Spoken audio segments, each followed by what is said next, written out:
Comic Book Savant, episode 481.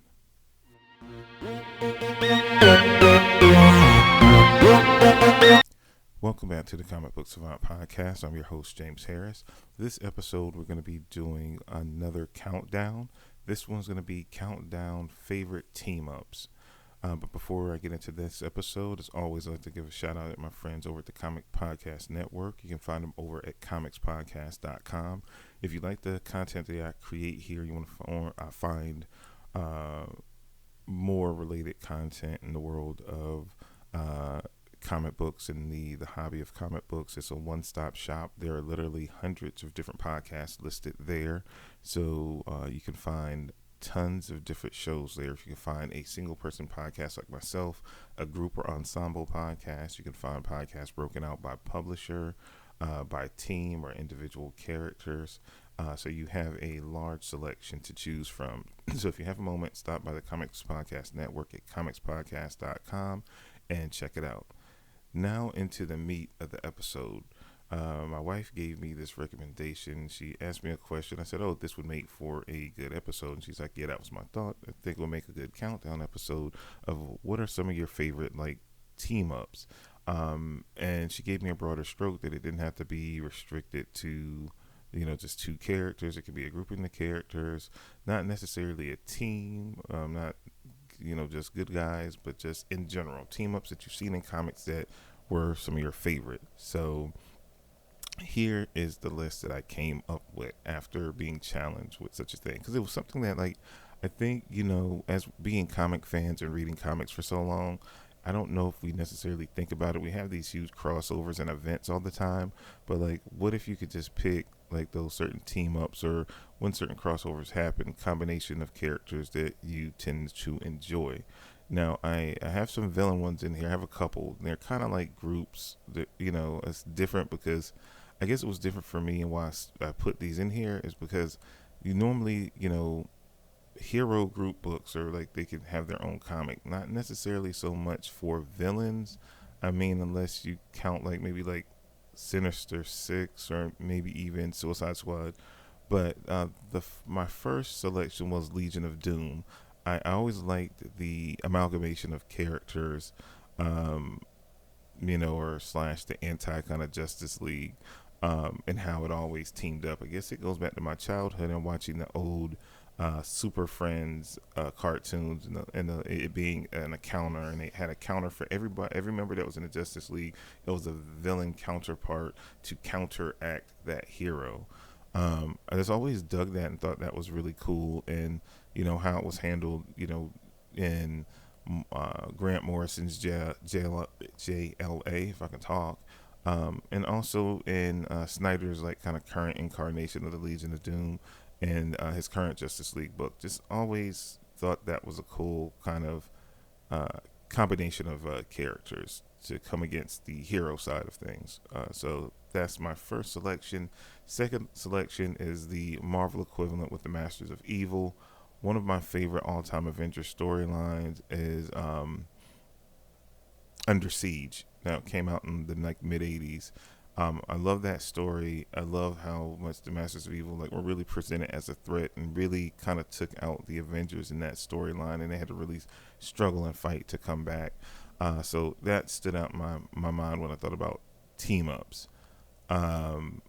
Last kind of villain conglomerate, I think that's on this list, kind of villain team-up, would be the Sinister Six. I always thought that, that was kind of cool. I think, Spider-Man, and I guess was it Superman also? I can't remember. I remember from the Superman cartoon where it was the group of villains kind of came together against him. I just thought that was, you really got to be hated by your rogues gallery, where they will, come together and create a super villain group to because they're so obsessed with taking you out. So I always thought that was cool. So those are my first three picks.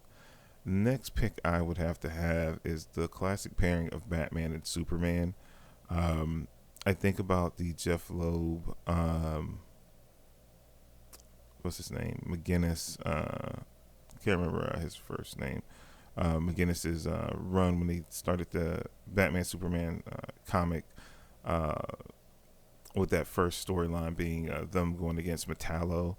I just really, you always have seen the concept, different places of Batman teaming with Superman, even with the Batman animated series, in the Superman animated series, how they did the little crossover episodes in movies.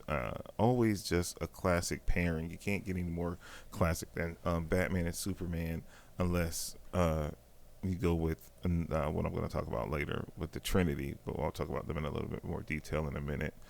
Um, that it's just a classic pairing. I always like their contrast in personalities and how they would play and move off of one another, and their kind of their dialogue back and forth between one another as well. Always, I just always enjoyed reading that or seeing that play out.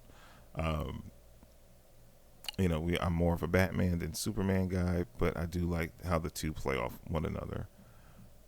Next for me would be Nightwing and Robin, and this is any variation of the associations, because we had, Dick Grayson has, he has a really good relationship with Tim Drake. He's fostered a very good relationship with Damian Wayne, and I like both of those interactions. They just play, the mentor slash older brother, kind of both, and Dick also being like a surrogate. I don't know if I would say, because I haven't read everything, but at times where I've read Dick and Damien's relationship, he's like a older brother slash surrogate father to him, especially when Bruce was gone and Dick served as Batman during the early Batman and Robin comic run. That I could say at times how Dick feels towards Damien, and has, gone to extremes to save and protect Damien from himself at times, that it is like he could, he kind of skirts that line between protective older brother slash also surrogate father. So I always liked how those, some of my favorite kind of Bat family stories are when the Robins, former, new, past, present, kind of all interact with one another. I always kind of dig it when it's written well. Um, Next for me is the traditional team up of Batman and Robin. Again, as quintessential as Batman Superman, you have Batman and Robin. Some would say one of the first kind of hero kind of team ups. It's like peanut butter and jelly. It just goes together. You don't know why all the time, but it just does.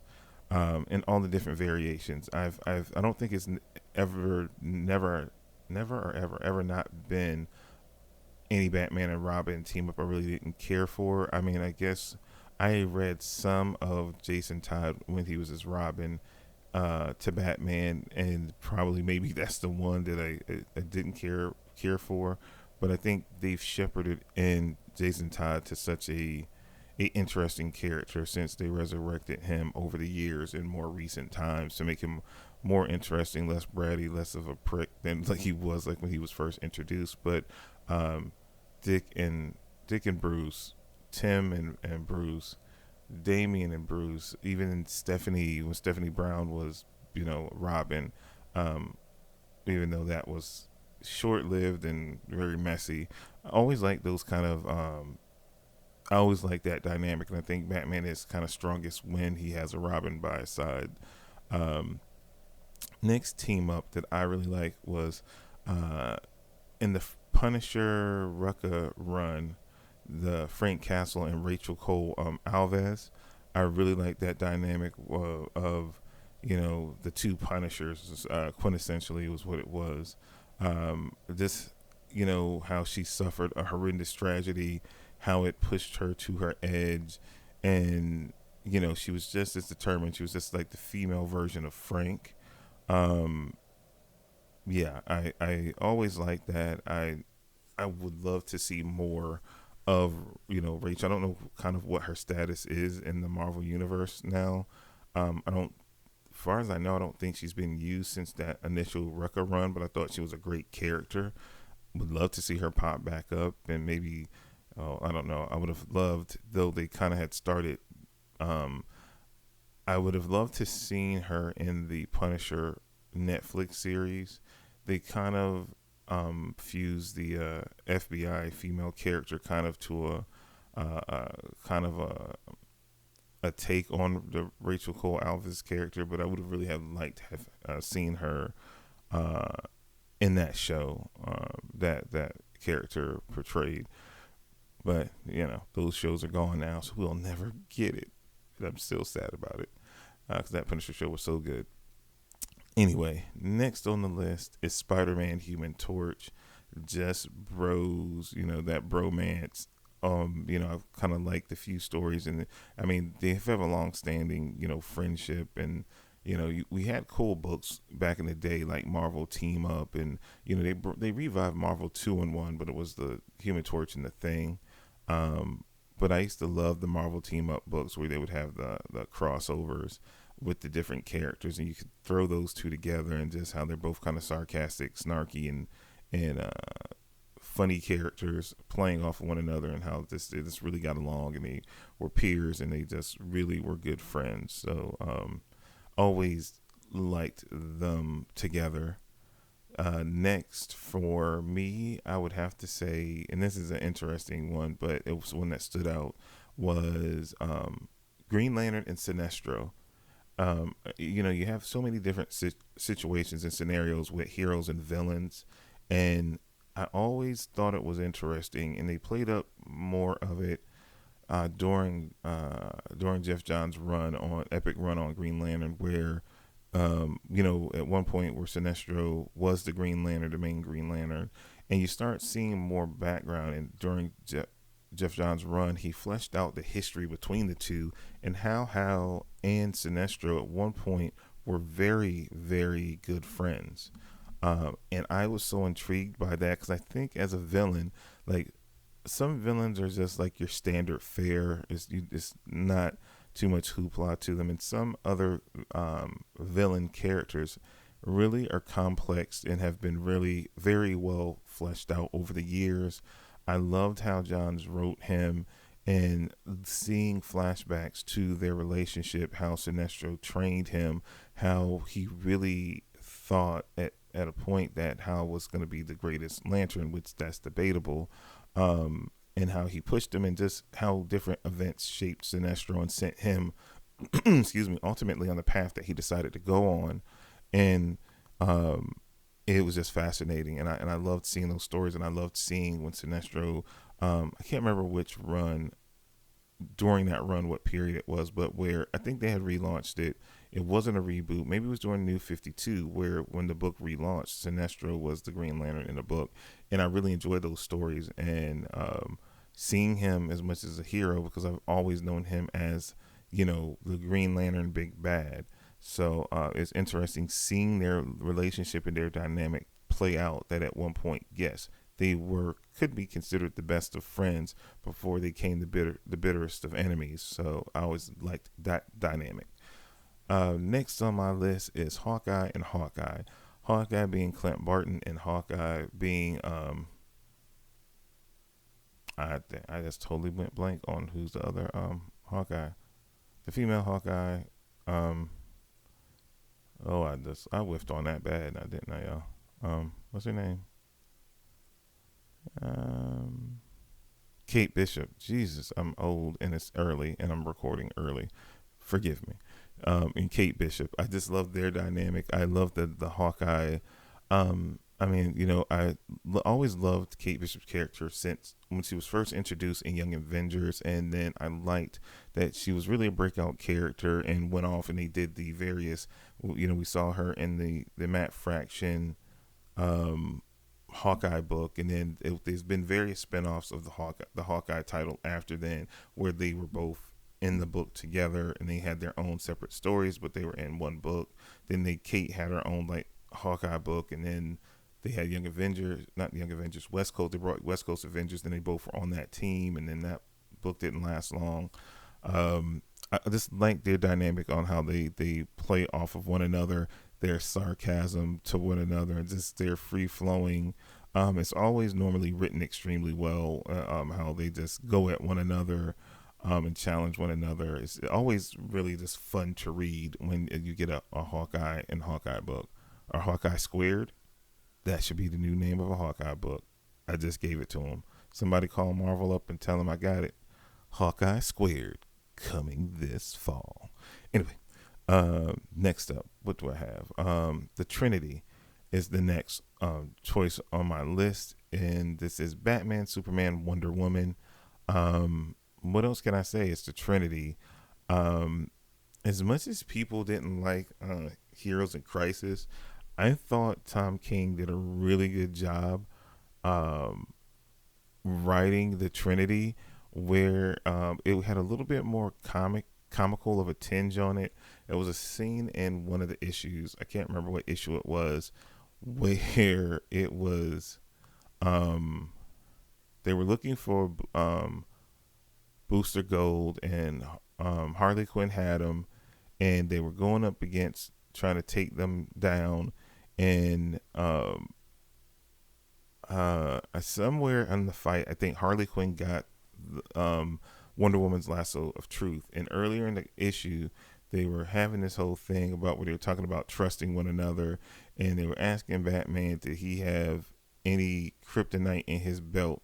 And he was like, no, I don't got no kryptonite in my belt. I don't live like that. Basically, he's like, he doesn't live like that. So during the fight, Harley Quinn wrestles the lasso of truth out of from Wonder Woman and uses it on Batman. And was like, yo, you got some kryptonite in your belt? He's like, yeah, I got some. Of course I got some. It's just like, it was played a little bit more comical, but it felt actually more true to the actual character's relative nature. And it was just kind of hysterical, and I really dug the way it was written, because it really read as true and very true to character form. Though people didn't like that series, my opinions are a little bit different. I talked about it ad nauseum and when I reviewed it, so I'm not going to dwell back on that. But I liked the way he wrote them in that context, in that series, and especially in that individual issue. It literally made me laugh out loud, because it was just so true to form on how those characters. Superman would just take his word for it. Batman's going to lie regardless, because it's just how he is, and he trusts no one. And then Wonder Woman being like, you sure, Bruce? And she was always kind of the skeptical one. So I just always liked their dynamics when written well. And I loved their interaction, like in the old JLA and Justice League cartoons as well on the animated screen. Next is Beast and Wonder Man. During that time when I was heavily into in the 80s, when I was reading a lot of teen books, I always loved on the Avengers, Beast and Wonder Man's kind of their bromance, kind of a similar to a Spider-Man Human Torch kind of thing. They were bros, and they would get into trouble and have adventures with one another, and they just were like the best of buds. It was always like my little clique within the Avengers at that time, that they were my guys. They were like me, and I enjoyed reading them together.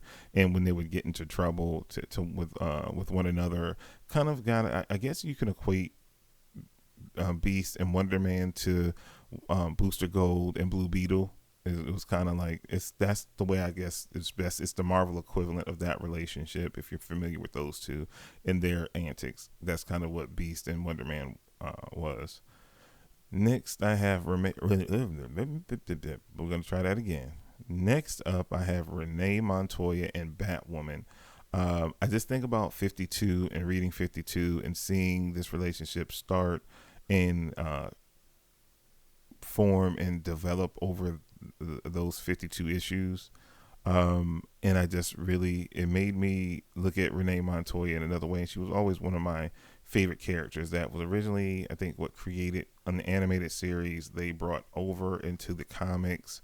I loved the one story arc they kind of had with Renee Montoya during No Man's Land, where at one point when Harvey Dent, aka Two-Face, had fallen in love with her, and they really threw dimensions of her character and really just grew that character to that really put her on my radar in the comics. Anyway, I always thought her character was good on the animated series. I didn't read Gotham Central. I think I read and reviewed the first trade. of it, and I never went back and read that series. And I know she's a major character in that series. But when 52 happened, and I was reading that weekly when it was coming out, just that reoccurring, that ongoing storyline that built over the course of that series between her and Batwoman was really good stuff. It was just written so well. So that would be my pick. And last but not least, I would have to say one of my other favorite team ups, what I just recently talked about when I did the first installment of the long and short of it, is the team up of Daredevil, Spider-Man, and the Punisher. Again, similar to a kind of Trinity of Batman, Superman, Wonder Woman. You kind of have a similar kind of dynamic. I guess the Punisher would be the Batman of it all. I guess Spider-Man is kind of the Superman of it all, and then Daredevil's kind of the Wonder Woman. As far as if you look at the archetype of the characters, I guess that kind of can be the closest matchup to them, and just how they interact. It was hilarious off of one another. It is trust but then mistrust all at the same time, and it could always lead to a volatile type situation when all of them get together, and it's just a pleasure to read. So that's my final pick on this countdown of favorite team ups. I would love to hear what some of your favorite team ups are. If you haven't already, definitely check out the Facebook group. We have made some changes, and I have actually made a new version of the group. It's no longer the Savant Society. It's actually because I had a problem on Facebook trying to make the old group public, so I actually had to make a whole nother group to make it public, because I really it was really a lot of changes that are going to be coming up to the show, the podcast, to everything Comic Book Savant. It's going to be a big change coming up in the future that I'm starting to prep for now, and I wanted to make a public group. So once I couldn't do it, I made a new group. So the new group now is, it's going to be facebook.com/groups/comic book savant society. So I'll have the links in the post here. They're also going to be on the website. It's everywhere, but you can actually just do a search now, because it's a public group. All you have to do is search on Facebook for Comic Book Savant Society. You'll find a group. It's some questions that you're prompted to answer to get in, and it's similar to before. So we've been opening that up and moving everybody over from the old group into to this new public group. And then, like, if you have friends that are interested in comics and want to join a really good community that we've built up and fostered at this point, send them over, or the more the merrier. Like I said, as I have some big plans coming up for the show in the near future that I'm working on behind the scenes. So I'm really excited about it. I'm really excited as time comes and I, reveal everything to you guys. I hope you like the changes that I'm making. So definitely do that. You can leave it as a post on the Facebook group. You can email me, this comicbooksavant@gmail.com, and tell me what some of your favorite, team ups in comics. Really would like to hear what some of your guys' selections, because I know probably not everyone's going to agree, or maybe even have ever thought of these, and maybe I piqued your interest on checking out some books that have some of these team ups in them. That's some of them that I've listed in this episode. But as always, you can follow me on social media, on Twitter and Instagram, at Comic Book Savant. Also, you can follow me on Facebook as well, facebook.com/Comic Book Savant. If you like to support the content that I put out, you can also have a Patreon campaign, which is patreon.com/Comic Book Savant.